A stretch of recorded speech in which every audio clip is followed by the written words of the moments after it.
இந்த வீடியோ கொஞ்சம் பாருங்களேன். பார்க்கும்போதே கண் கலங்குதா?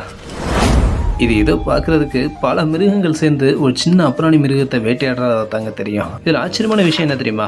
இது காட்டில் மட்டும் நடக்கிறது இல்லைங்க, நம்மளோட ரியல் லைஃப்லேயும் நடக்குது. உதாரணத்துக்கு ஒரு கதை வழியில் பார்ப்போமா? ஒரு சாதாரண அழகான மான்குட்டி தன்னோட இனத்துலேருந்து பிரிஞ்சு வழி தவறி எப்படி போகிறது எங்கே போகிறதுன்னு தெரியாமல் நிற்குதுங்க. ஆனால் அதுக்கு தெரியாது இதுக்கப்புறம் நடக்கக்கூடிய மிகப்பெரிய சோகம். அது என்ன அப்படின்னா, அந்த மான்குட்டியை பல கழுத புலிகள் வந்து பயங்கரமாக நோட்ட விடுதுங்க. என்னைக்காவது ஒரு நாள் அதை அடையணும் அப்படின்னு. ஒரு நாள் அதற்கான சந்தர்ப்பமும் வருது. அந்த கழுத புலிகள் அந்த மான்குட்டி மேலே பாஞ்சு அதை கட்டிச்சு குதறதுங்க. ஆனால் அப்போ ஒரு சம்பவம் நடக்குதுங்க. அது என்ன தெரியுமா? இதாங்க ஒரு உண்மையான தன்னலமற்ற ஹீரோவோட இன்றைய. இதில் என்ன நடக்குது தெரியுமா?